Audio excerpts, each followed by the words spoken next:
Hai Elisheba. Tadi Elisheba belajar apa sih di sekolah? Belajar matematika dan Mandarin, Miss Jin. Gimana? Gampang nggak pelajarannya? Awalannya sulit sih, Miss Jin, tapi Miss ajarin lagi, Elisheba jadi ngerti, Miss Jin. Wah, bagus sekali kamu nak, hebat. Tapi ada yang saya belum ngerti, Miss Jin. Kan tadi di worship, Elisheba belajar tentang hidup sikap sederhana kan, Miss Jin. Elisheba nggak ngerti, sederhana maksudnya apa sih, Miss Jin? Wah, kamu hebat loh udah merenungkan apa itu sikap hidup sederhana nih. Miss Jin mau jelasin ya. Sikap hidup sederhana itu adalah hidup yang tidak berlebihan. Contohnya, kalau kita punya uang, kita nggak habiskan begitu aja. Uangnya tuh kita tidak hambur-hamburkan. Jadi kita belinya yang penting aja sama yang perlu. Iya kan? Jadi kita hidup hemat. Sudah harus belajar hidup hemat dari kita kecil. Gimana? Elisheba sudah pernah menabung nggak? Elisheba kan dari TK sudah di Makarios, Miss Jin. Elisheba diajarin sama Miss Suci untuk menabung, Miss Jin. Oh iya, sudah belajar menabung dari TK ya.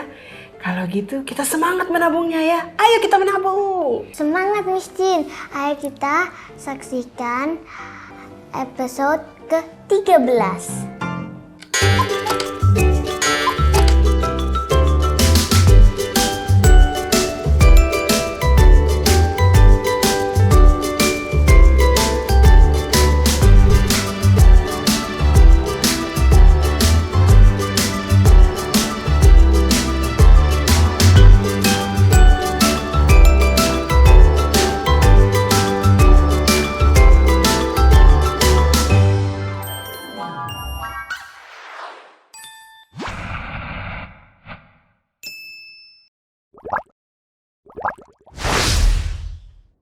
Bayangkan saat kamu sangat lapar dan kamu diundang ke jamuan makan.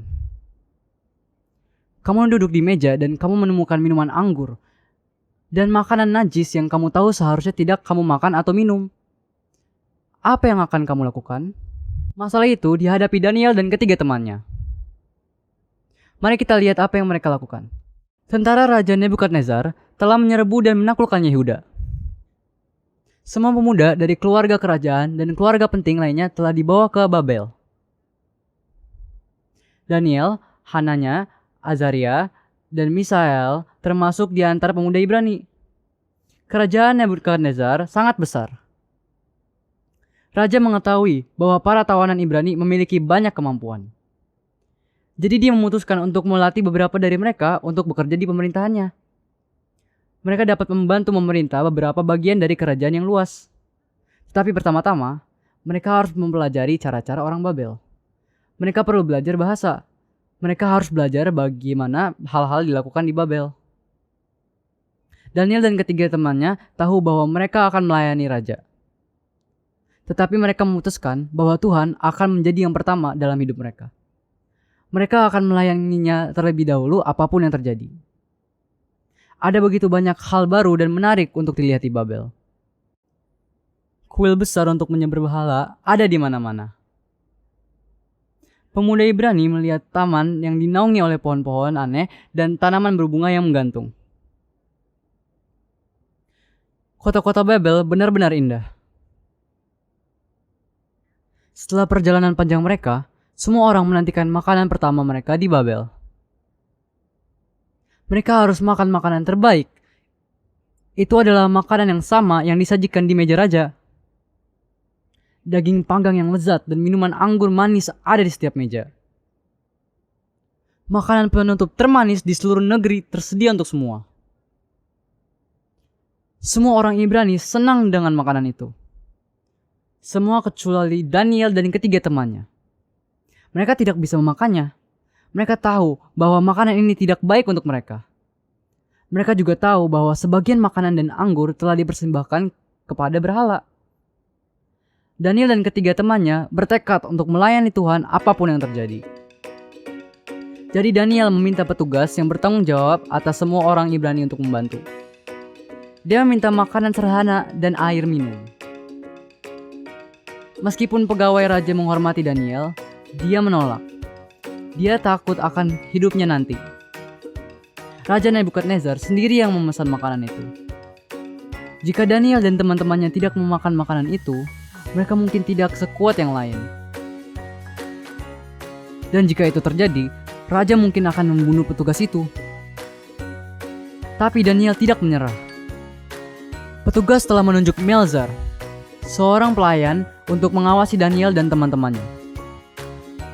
Daniel mengajukan banding ke Melzar. Uji kami, dia berkata. Mari kita makan makanan sederhana dan hanya minum air selama 10 hari. Jika kami tidak sesehat yang lain, lakukan untuk kami sesukamu. Pelayan itu setuju. Pada akhir 10 hari, keempat orang Ibrani itu lebih kuat dan lebih waspada daripada tawanan lainnya. Dengan bantuan Tuhan, mereka telah lulus ujian.